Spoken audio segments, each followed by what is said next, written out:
ইয়র্কে doctor Yunus Joe Biden বৈঠক, বিভিন্ন বিষয়ে আলোচনা, অন্তর্বর্তী সরকারকে পূর্ণ সহযোগিতার প্রতিশ্রুতি যুক্তরাষ্ট্রের। ১.৫ বছরের মধ্যে নির্বাচন, আশা সেনাপ্রধানের। সংস্কার কাজের দরকার আরও সময়, রাজনৈতিক দলগুলোর সাথে আলোচনা করে রোডম্যাপ বললেন doctor Badiul Alam.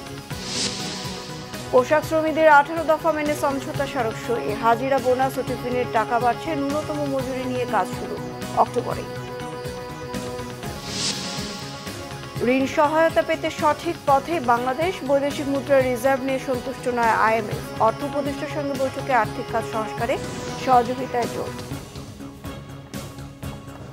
Crown cement সংবাদ শিরোনাম দেখছিলেন, এবার বিস্তারিত। ডক্টর মোহাম্মদ ইউনূসের নেতৃত্বাধীন অন্তর্বর্তী সরকারকে পূর্ণ সমর্থনের কথা জানিয়েছেন মার্কিন প্রেসিডেন্ট জো বাইডেন। নিউ ইয়র্কে জাতিসংঘ সাধারণ পরিষদের অধিবেশনের ফাঁকে মঙ্গলবার দুই নেতার দ্বিপক্ষীয় বৈঠক অনুষ্ঠিত হয়। বৈঠকে ছাত্র জনতার গণ অভ্যুত্থানে রচিত হওয়া নবরূপে গণতন্ত্র ফিরে পাওয়া বাংলাদেশ পুনর্গঠনে সরকারের পাশে থাকার আশ্বাস দেন মার্কিন প্রেসিডেন্ট। বিস্তারিত ফারুক বাবুর রিপোর্টে।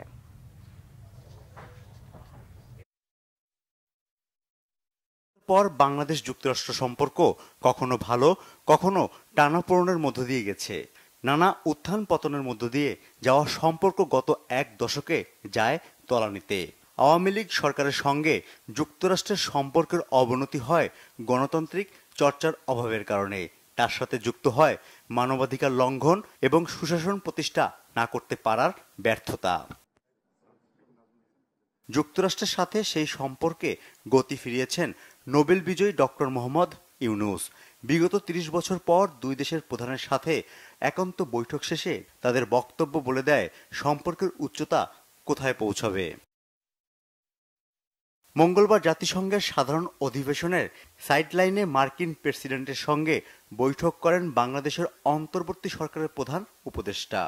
বৈঠকে ডক্টর ইউনূস বিগত সরকারের আমলে সব ধরনের নিপীড়নের বিরুদ্ধে শিক্ষার্থীদের সাহসী ভূমিকা ও বাংলাদেশ পুনর্গঠনে তাদের গুরুত্বপূর্ণ অবদানের কথা জো বাইডেনকে জানান। এ সময় মার্কিন প্রেসিডেন্ট জো বাইডেন যে কোনো প্রয়োজনে বাংলাদেশ সরকারের পাশে থাকার আশ্বাস দেন। জো বাইডেন বলেছেন যে তার ফুল সাপোর্ট আছে বাংলাদেশের প্রতি, বাংলাদেশের ইন্টারিম গভর্নমেন্ট, প্রফেসর ইউনূসের যে ইন্টারিম গভর্নমেন্টের প্রতি, এবং উনি জানতে চেয়েছেন কি কি সাপোর্ট লাগবে। বৈঠকে প্রধান উপদেষ্টা জুলাই বিপ্লব চলাকালীন ও এরপরে বাংলাদেশি শিক্ষার্থীদের আঁকা দেয়াল চিত্রের ছবি সংবলিত দ্য আর্ট অব ট্রায়াম্ফ শীর্ষক আর্ট বুক মার্কিন প্রেসিডেন্টকে উপহার দেন। প্রায় 15 মিনিটের মতো দুই নেতার বৈঠক চলে। এদিকে যুক্তরাষ্ট্রের স্থানীয় সময় মঙ্গলবার সকাল 8টায় জাতিসংঘের সাধারণ পরিষদের ৭৯তম অধিবেশনে যোগ দেয়া বিশ্ব নেতাদের স্বাগত জানাতে সংবর্ধনা অনুষ্ঠানের আয়োজন করেন সংস্থাটির মহাসচিব আন্তোনিও গুতেরেস। জাতিসংঘ সদর দপ্তরের উত্তর প্রতিনিধি লাউঞ্জের এ সংবর্ধনায় সেখানে যোগ দেন ডক্টর মোহাম্মদ ইউনূস। ফারুক বাবু, বাংলা ভিশন, ঢাকা। এদিকে জাতিসংঘ সাধারণ পরিষদের ৭৯তম অধিবেশনের প্রথম দিনে প্রাধান্য পেয়েছে গাজা ও লেবাননের ওপর ইসরায়েলি বর্বর আগ্রাসনের ইস্যু। উদ্বোধনী দিনের ভাষণে গাজায় অবিলম্বে যুদ্ধবিরতির আহ্বান জানিয়েছেন জাতিসংঘের মহাসচিব আন্তোনিও গুতেরেস।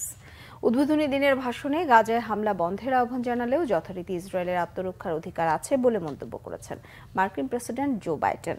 আর গাজায় ইসরায়েলের বর্বরতা ও নিষ্ঠুরতা বন্ধের জন্য জাতিসংঘের প্রতি আহ্বান জানিয়েছেন তুরস্কের প্রেসিডেন্ট রিসেপ তাইপ এরদোগান।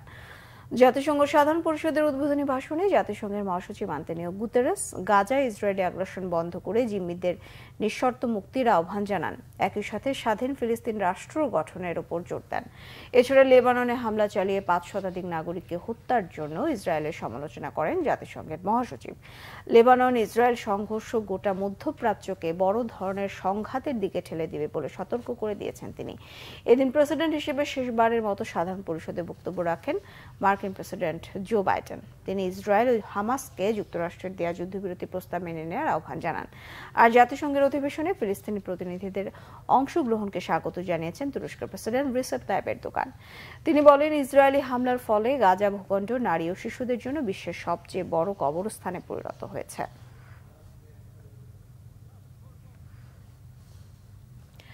আগামী 18 মাসের মধ্যে নির্বাচন আয়োজনে অন্তর্বর্তী সরকারকে সব ধরনের সমর্থন দেবেন সেনাবাহিনীর প্রধান জেনারেল ওয়াকারুজ্জামান। সোমবার ঢাকায় রয়টার্সকে দেয়া এক সাক্ষাৎকারে সেনাপ্রধান বলেন, রাষ্ট্র পরিচালনা নির্বাচন ব্যবস্থায় গুরুত্বপূর্ণ সংস্কারের জন্য অন্তর্বর্তী সরকার যেসব কাজ করছে তাতে পূর্ণ সমর্থন রয়েছে। তিনি বলেন, পরিস্থিতি যাই হোক, প্রধান উপদেষ্টা ডক্টর মোহাম্মদ ইউনূসের প্রতি সহযোগিতা অব্যাহত থাকবে। 1 থেকে 1.5 বছরের মধ্যে গণতান্ত্রিক প্রক্রিয়ায় উত্তরণ হওয়া উচিত, তবে ধৈর্য ধরার প্রয়োজনীয়তার উপর জোর দেন তিনি। সামরিক বাহিনীকে রাজনৈতিক প্রভাবমুক্ত করার একটি রূপরেখা তৈরি করা হয়েছে বলেও জানান জেনারেল ওয়াকারুজ্জামান। অন্তর্বর্তী সরকারের নেওয়া সংস্কার কাজের সময় দীর্ঘায়িত হবে বলে মনে করেন নির্বাচন কমিশন সংস্কার কমিশনের প্রধান ডক্টর বদিউল আলম মজুমদার। মঙ্গলবার প্রেস ক্লাবে জাতীয় কন্যা শিশু অ্যাডভোকেসি ফোরামের অনুষ্ঠানে তিনি একথা বলেন। জানান, রাজনৈতিক দলগুলোর সাথে আলোচনা করেই তৈরি হবে নির্বাচনী রোডম্যাপ। বদিউল আলম মজুমদার আরও বলেন, নির্বাচনী ব্যবস্থার সবগুলো দিক পর্যালোচনা করে সংস্কারের সুপারিশ করবে কমিশন। বাস্তবায়নের দায়িত্ব অন্তর্বর্তী সরকারের। তবে 18 মাসের মধ্যে নির্বাচন নিয়ে সেনাপ্রধানের বক্তব্য প্রসঙ্গে কোনো মন্তব্য করেননি তিনি। জানান, 3 মাসের মধ্যেই সংস্কারের সুপারিশ তুলে ধরা হবে। অনুষ্ঠানে জানানো হয়, এবছরের প্রথম 8 মাসে 224 কন্যা শিশু ধর্ষণের শিকার হয়েছে। যৌন হয়রানি ও নির্যাতনের শিকার হয়েছে 28 জন, হত্যার শিকার হয়েছে 81 এবং অপহরণ ও পাচারের শিকার 19 জন। আত্মহত্যার পথ বেছে নিয়েছে 133 জন কন্যা শিশু। এমন বাস্তবতায় যৌন হয়রানির প্রতিরোধ প্রতিকার আইন নামে একটি আইন জরুরি ভিত্তিতে প্রণয়নের দাবি জানানো হয়। আমি মনে করি যে এটা নির্ধারিত হবে রাজনৈতিক দল এবং সরকারের সাথে আলাপ আলোচনার ভিত্তিতে, তাদের সাথে সংলাপ হবে এবং একটা রোডম্যাপ তৈরি হবে। নির্বাচনী ব্যবস্থার সকল দিক নিয়ে আমরা পর্যালোচনা করব এবং তার ভিত্তিতে আমরা সুপারিশ প্রণয়ন করব এবং এটা বাস্তবায়নের দায়িত্ব কিন্তু আমাদের নয়, তো আমরা সুপারিশ করার দায়িত্ব। 90 দিন আমাদেরকে সময় দেওয়া হয়েছে, 1 অক্টোবর থেকে 31 ডিসেম্বর পর্যন্ত। বিএনপি মহাসচিব মির্জা ফখরুল ইসলাম আলমগীরের সঙ্গে সৌজন্য সাক্ষাৎ করেছেন বাংলাদেশে নিযুক্ত দক্ষিণ কোরিয়ার রাষ্ট্রদূত পার্ক ইয়ং সিক। মঙ্গলবার বিকেলে বিএনপি চেয়ারপারসনের গুলশান কার্যালয়ে বৈঠক অনুষ্ঠিত হয়। ঘণ্টাব্যাপী সাক্ষাতের সময় বিএনপির স্থায়ী কমিটির সদস্য ডক্টর আব্দুল মঈন খান, চেয়ারপারসনের উপদেষ্টা কাউন্সিলর সদস্য তাজভিরুল ইসলাম উপস্থিত ছিলেন। তবে পরে আব্দুল মঈন খান সাংবাদিকদের জানান, কোরিয়ার সাথে বাংলাদেশের যে অর্থনৈতিক সহযোগিতার বিনিয়োগ রয়েছে সে বিষয়ে আলোচনায় গুরুত্ব পেয়েছে। বাংলাদেশের বর্তমান পরিস্থিতি নিয়ে কোরিয়ার রাষ্ট্রদূতের সাথে আলোচনা হয়েছে। গত 17 বছরে দুর্নীতিতে বাংলাদেশ এগিয়ে থাকায় ব্যবসা বাণিজ্যে ক্ষতি হয়েছে বলে মন্তব্য করেন ডক্টর মঈন খান। আগামী দিনে সব সংকট কাটিয়ে কোরিয়া বাংলাদেশ সম্পর্ক এগিয়ে যাবে বলে আশা বিএনপি নেতাদের। কোরিয়া কিন্তু কোনো রাজনৈতিক উদ্দেশ্য নিয়ে বাংলাদেশে আসেনি, তারা অর্থনৈতিক সহযোগিতার উদ্দেশ্য নিয়ে এসেছে, যাতে করে কোরিয়া এবং বাংলাদেশ উভয় দেশের জনগণ এ থেকে উপকৃত হতে পারে। সেটাই হচ্ছে কোরিয়া বাংলাদেশের যে সম্পর্ক, সেই সম্পর্কের মূল নীতি।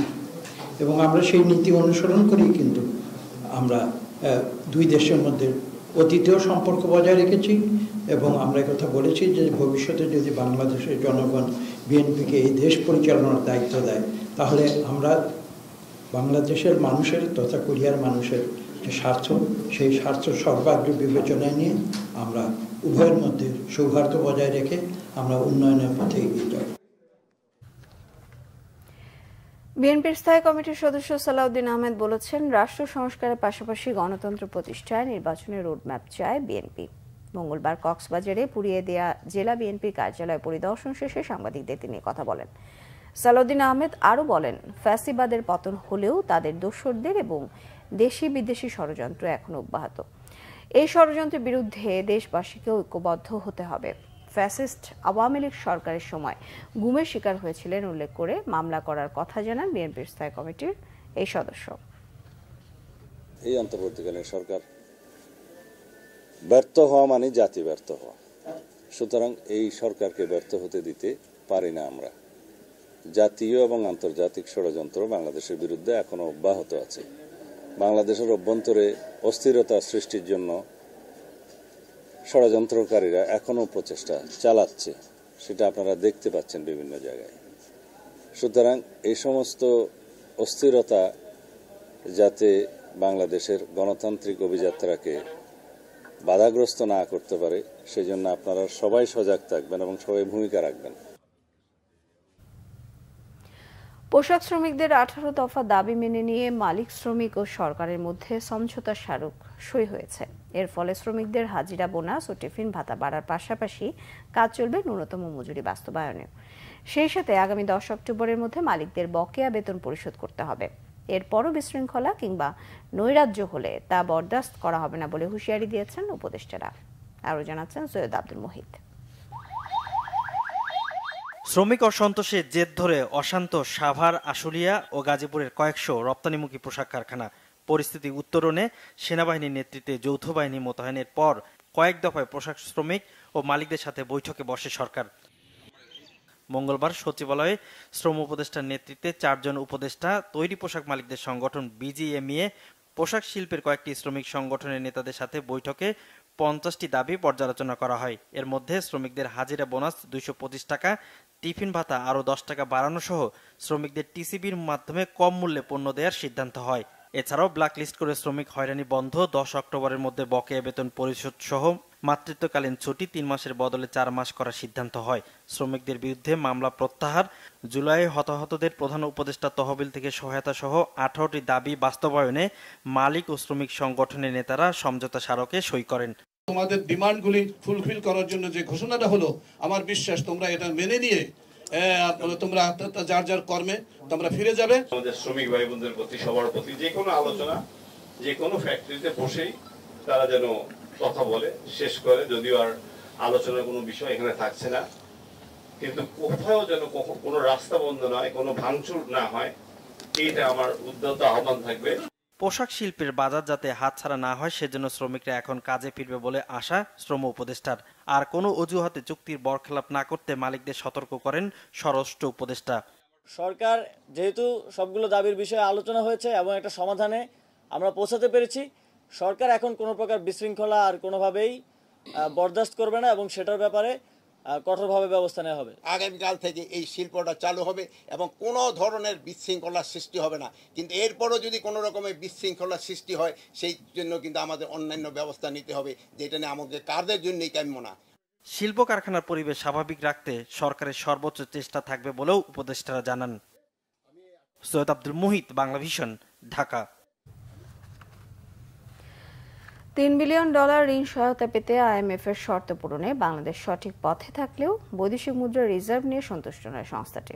ক্রলিং পদ্ধতিতে মার্কিন ডলারের বিনিময় হার নির্ধারণ নিয়েও চরম আপত্তি ঢাকায় সফররত IMF প্রতিনিধি দলের। বাংলাদেশ ব্যাংকের গভর্নরের সাথে আন্তর্জাতিক মুদ্রা তহবিল IMF এর বৈঠক শেষে মঙ্গলবার এসব জানিয়েছেন কেন্দ্রীয় ব্যাংকের মুখপাত্র হুসনে আরা শিখা। জিয়াল হক সবুজের রিপোর্ট। বিদ্যমান ঋণ কর্মসূচির আওতায় এরই মধ্যে বাংলাদেশকে $2.31 বিলিয়ন সহায়তা ছাড় করেছে আন্তর্জাতিক মুদ্রা তহবিল IMF। এখন চলছে বাকি $3 বিলিয়ন ঋণ সহায়তার জন্য বাংলাদেশের অগ্রগতি পর্যালোচনা। এর অংশ হিসেবে মঙ্গলবার কেন্দ্রীয় ব্যাংকের গভর্নরের সঙ্গে বৈঠক করতে প্রধান কার্যালয়ে যান সফররত 5 সদস্যের প্রতিনিধি দল। 3 ঘণ্টার দীর্ঘ বৈঠকে কি আলোচনা হয়েছে সে কথাই জানালেন কেন্দ্রীয় ব্যাংকের এই মুখপাত্র। সার্বিকভাবে monetary policy, balance of payment, international reserve এগুলো সংক্রান্ত বিষয়ে এক কথায় যদি বলা যায় তাহলে ওনারা বলেছেন যে Bangladesh bank is in right track, Bangladesh bank সঠিক পথে রয়েছে। শুধুমাত্র ইন্টারন্যাশনাল রিজার্ভের ব্যাপারে ওনারা একটা টাকার অঙ্ক আউটকাম ইন্ডিকেটর হিসেবে ঠিক করেছিলেন, সেটা হলো $24 বিলিয়ন। এটা হলো নেট ইন্টারন্যাশনাল রিজার্ভ। সেই জায়গায় বর্তমানে আমাদের অর্জন আছে $19.47 বিলিয়ন। এই জায়গাটায় আমরা একটু ল্যাগিং বিহাইন্ডে আছি এবং গভর্নর মহোদয়ের কাছে ওনারা এ বিষয়ে কমেন্ট চেয়েছে। গভর্নর মহোদয় জানিয়েছেন যে আমরা কষ্ট করে হলেও আমাদের লক্ষ্য অর্জনে সচেষ্ট থাকব, অর্থাৎ আমরা গিভ আপ করব না। আমরা মনে করি যে 2026 সালে যখন এই প্রোগ্রাম শেষ হওয়ার কথা, ক্লোজিংয়ে যখন শেষ হবে তখন আমাদের যে টার্গেট সেটা আমরা অ্যাচিভ করতে পারবো। বৈদেশিক মুদ্রার বিনিময় হার নির্ধারণে ক্রলিং পেগ নামের বিশেষ পদ্ধতি চালু রাখা নিয়েও চরম আপত্তি IMF-এর। যেই অর্থ এখন মজুত রয়েছে তা দিয়ে 3 মাসের বেশি আমদানি খরচ মেটানো সম্ভব নয় জানিয়ে রিজার্ভ বাড়ানোর তাগিদও দেন তারা। এক্সচেঞ্জ রেট বিষয়ে আসলে IMF বারবারই ক্রলিং পেগের বিষয়ে তাদের একটা আপত্তির কথা বলেছে। তারা বলেছে ফরেন এক্সচেঞ্জ রেজিম অর্থাৎ ফ্রি ফ্লোটিং এক্সচেঞ্জ রেটের মতো একটা কিছু তারা বলার চেষ্টা করেছে। তো এখানে আমরা আমাদের অবস্থান তুলে ধরেছি। এদিকে মূল্যস্ফীতি নিয়ন্ত্রণে আগের সিদ্ধান্ত অনুযায়ী নীতি সুদহার 0.50 বেসিস পয়েন্ট বাড়িয়ে 9.5% নির্ধারণ করেছে বাংলাদেশ ব্যাংক। জিয়াউল হক সবুজ, বাংলা ভিশন, ঢাকা।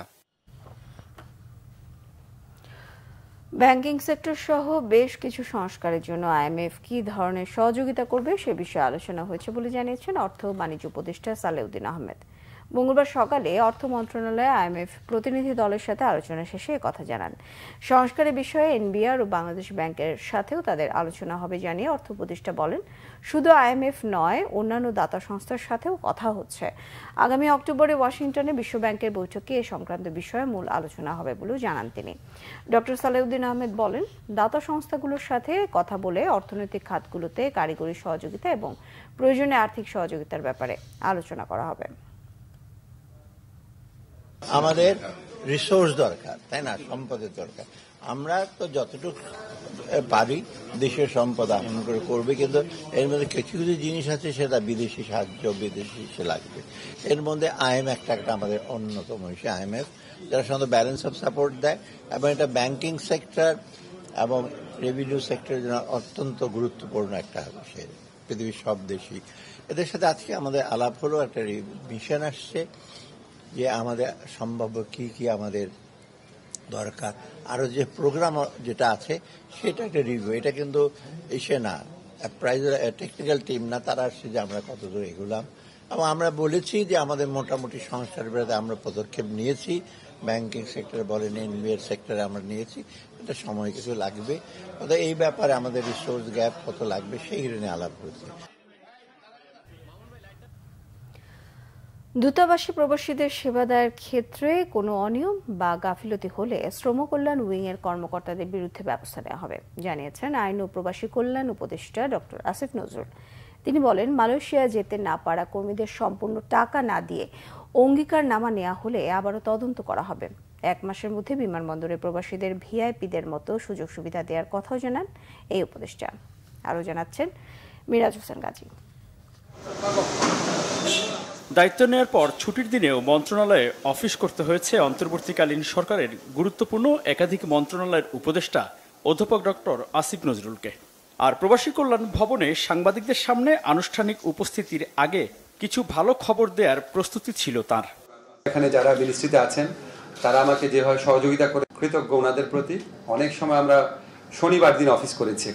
সংবাদ সম্মেলনের শুরুতে অধ্যাপক আসিফ নজরুল জানান, দায়িত্ব নেওয়ার পর প্রবাসী কল্যাণ ব্যাংকের মাধ্যমে রেমিটেন্স আনার ব্যবস্থা করা হয়েছে। প্রধান উপদেষ্টার সরাসরি উদ্যোগে আমিরাতে সাজা হওয়া প্রবাসীদের মুক্ত করার মতো বড় সফলতা আছে সরকারের। আর এই প্রবাসীদের কর্মসংস্থানের ব্যবস্থা করা হবে বলেও জানান তিনি। দূতাবাস ও বিমানবন্দরে প্রবাসীদের সেবার মান বাড়ানোর বিষয়েও জানান উপদেষ্টা ডক্টর আসিফ নজরুল। একদম আমাদের প্রবাসী ভাইদের জন্য সেবামূলক, কল্যাণমূলক সেবকের মতো ভূমিকা না নিয়ে কাজ করেন। দরকার হলে আমরা সেখানে পরিবর্তন আনবো। এই ব্যাপারে আমরা কোনো রকম ছাড় দিব না। প্রথম স্তরে মধ্যপ্রাচ্যে যে সমস্ত শ্রমিক, যে সমস্ত কর্মীরা যাচ্ছেন, ওনারা যখন ফেরত আসবেন একজন ভিআইপি যেরকম ট্রিটমেন্ট পান, এখনকার স্তরে আমরা আগামী 2 সপ্তাহ থেকে 1 মাসের মধ্যে যেটা করব, লাউঞ্জ ব্যবহার ছাড়া বা সেপারেট যে আপনার ইমিগ্রেশনের একটা কাউন্টার ব্যবহার করা ছাড়া, ওটা আমাদের অনেক কর্তৃপক্ষের সাথে কথা বলতে হবে। প্রত্যেকটা স্তরে পাশে দাঁড়িয়ে হেল্প করবে প্রবাসী কল্যাণ ডেস্কের কর্মী। দরকার হলে আমরা আউটসোর্সিং এর মাধ্যমে নতুন ছেলেদেরকে ট্রেনিং দিয়ে নিয়োগ করব। মালয়েশিয়ার শ্রমবাজার আবারও চালুর বিষয়ে প্রধান উপদেষ্টাকে দেশটির প্রধানমন্ত্রীর সাথে আলোচনা করতে এরই মধ্যে অনুরোধ করেছেন বলে জানান প্রবাসী কল্যাণ উপদেষ্টা। এ সময় প্রশ্ন ছিল, মালয়েশিয়ায় যেতে না পারা কর্মীদের সম্পূর্ণ টাকা না দিয়েই অনেক রিক্রুটিং এজেন্সি কাগজে সই নিচ্ছে। এমন অভিযোগে কি করবে মন্ত্রণালয়? সমস্ত কাগজপত্র পাওয়ার পর আপনাদের মতো সাংবাদিকদের সহযোগিতায় আমরা আবার ইনভেস্টিগেশন করব। এখন যেই লোকটা ধরেন তার 5 লাখ টাকা ধরেন ফেরত পাওয়ার কথা, সে 2 লাখ টাকা পেয়ে হয়তো লিখে দিচ্ছে, আজকে লিখে দিচ্ছে। 3 মাস পর যখন আমরা ইনভেস্টিগেশন করব তখন তো তার দায় দায়িত্ব থাকবে না। আমরা অবশ্যই এটা পুনরায় ইনভেস্টিগেশন করব। আপনাকে কথা দিচ্ছি, আপনাদের প্রতি অনুরোধ, আপনারা বস্তুনিষ্ঠ রিপোর্টিং করা অব্যাহত রাখেন। এটা একটা বড় চক্র, খুব জটিল একটা ব্যাপার। এখানে মন্ত্রণালয় একার পক্ষে অনেক কিছু করা সম্ভব, আপনারা সহযোগিতা করলে আরো অনেক বেশি কিছু করা সম্ভব। বিদেশগামী কর্মীদের ভোগান্তি কমাতে মাঠ পর্যায়ের সাব এজেন্টদের রেজিস্ট্রেশনের আওতায় আনা হবে এবং রিক্রুটিং এজেন্সির শ্রেণীবিন্যাস করার কথাও জানান প্রবাসী কল্যাণ ও বৈদেশিক কর্মসংস্থান মন্ত্রণালয়ের উপদেষ্টা ডক্টর আসিফ নজরুল। মিরাজ হোসেন গাজী, বাংলা ভিশন, ঢাকা। কক্সবাজারের চকরিয়ার ডুলা হাজরায় যৌথ বাহিনীর অভিযান পরিচালনার সময় সন্ত্রাসীদের হামলায় নিহত হয়েছেন লেফটেন্যান্ট তানজিম সরোয়ার নির্জন। সোমবার দিবাগত রাত ৩টার দিকে গোয়েন্দা তথ্যের ভিত্তিতে চকরিয়া উপজেলার ডুলা হাজরা ইউনিয়নের পূর্ব মাইজপাড়া গ্রামে অভিযানে যায় সেনাবাহিনী। এ সময় ৭-৮ জনের একটি ডাকাত দল তাদের উপস্থিতি টের পেয়ে পালিয়ে যাওয়ার চেষ্টা করে। লেফটেন্যান্ট তানজিম সরোয়ার নির্জন ডাকাত দলের কয়েকজনকে তাড়া করেন। এ সময় ডাকাত দলের সদস্যরা তাকে ছুরিকাঘাত করে। গুরুতর আহত অবস্থায় সিএমএইচে নেয়ার পথে সেনা কর্মকর্তার মৃত্যু হয়। ঘটনাস্থল থেকে ৩ ডাকাতকে অস্ত্র, গোলাবারুদ সহ আটক করা হয়েছে। এছাড়াও ডাকাত সন্দেহে আটক করা হয় আরও ৩ জনকে। বাংলাদেশ ফেডারেল সাংবাদিক ইউনিয়ন বিএফইউজের সভাপতি সিনিয়র সাংবাদিক রুহুল আমিন গাজী ইন্তেকাল করেছেন। ইন্না লিল্লাহি ওয়া ইন্না ইলাইহি রাজিউন। রাজধানীর একটি হাসপাতালে চিকিৎসাধীন অবস্থায় তিনি মারা যান। তিনি আইসিইউতে চিকিৎসাধীন ছিলেন। রাত ৯টার দিকে কর্তব্যরত চিকিৎসক তাকে মৃত ঘোষণা করেন। রুহুল আমিন গাজী কিডনি সংক্রান্ত জটিলতায় ভুগছিলেন। আওয়ামী লীগ সরকারের সময় দীর্ঘ কারাবাসে তার শারীরিক নানা জটিলতা দেখা দেয়। উচ্চ রক্তচাপ ও ডায়াবেটিসও ছিল তার। প্রবীণ সাংবাদিকের মৃত্যুতে শোক জানিয়েছেন বিএনপির ভারপ্রাপ্ত চেয়ারম্যান তারেক রহমান ও দলের মহাসচিব মির্জা ফখরুল ইসলাম আলমগীর। এছাড়াও শোক জানিয়েছেন জামায়াত ইসলামের নেতৃবৃন্দ। আজ দুপুর ১:৩০টায় জাতীয় প্রেস ক্লাবে মরহুমের নামাজে জানাজা অনুষ্ঠিত হবে। অন্তর্বর্তীকালীন সরকারের স্থানীয় সরকার উপদেষ্টা এএফ হাসান আরিফ বলেছেন, লোক দেখানো কাজ করে ডেঙ্গু সংক্রমণ কমানো সম্ভব নয়। যার যার অবস্থান থেকে প্রত্যেককেই সচেতন হয়ে এডিস মশা নিধনে কাজ করার আহ্বান জানান তিনি। মঙ্গলবার পুরান ঢাকার আরমানিটোলা সহ বিভিন্ন এলাকায় ডেঙ্গু নিয়ন্ত্রণে এডিস মশা নিধন কার্যক্রম পরিদর্শন শেষে তিনি জানান, এ লক্ষ্যে ঢাকা দক্ষিণ সিটি কর্পোরেশনের 12টি টিম কাজ করছে। যারা দায়িত্বে আছেন তাদের সচেতন হয়ে কাজ করার আহ্বান তার। এছাড়া নিজ উদ্যোগে পাড়ায় পাড়ায় এবং মহল্লায় পরিষ্কার পরিচ্ছন্নতার কাজ শুরুর আহ্বানও জানান উপদেষ্টা। প্রতি বছর ডেঙ্গু জ্বরের প্রকোপ বাড়লেও অতীতে সময় মতো উদ্যোগ নেওয়া হয়নি। বর্তমান সরকার এডিস মশা ও ডেঙ্গু রোগ নিয়ন্ত্রণে বিশেষ কমিটি গঠন করেছে। পরিষ্কার পরিচ্ছন্নতা না হওয়ার জন্য সংশ্লিষ্ট এলাকার কাউন্সিলরদের দায়ী করেন তিনি। বলেন, লোক দেখানো কাজ করে ডেঙ্গু প্রতিরোধ করা সম্ভব নয়।